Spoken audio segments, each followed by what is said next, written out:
This is the Apotheosis of Washington by Italian immigrant Constantino Brumidi, located on the ceiling of the Capitol Rotunda in Washington, D.C. Commissioned after the Civil War, it depicts George Washington ascending and becoming a deity, also known as apotheosis.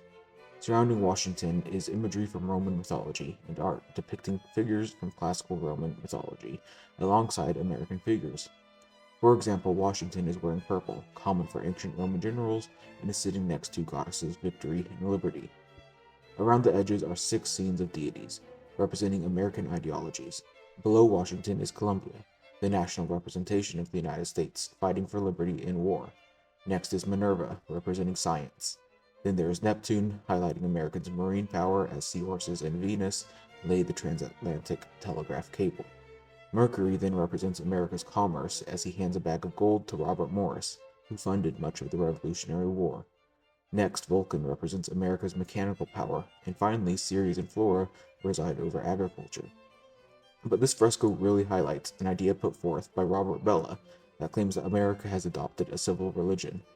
In other words, Americans follow a civil religion full of values, symbols, rituals, holidays, myths, and other aspects commonly found in religions that people practice alongside or instead of one of their other religions.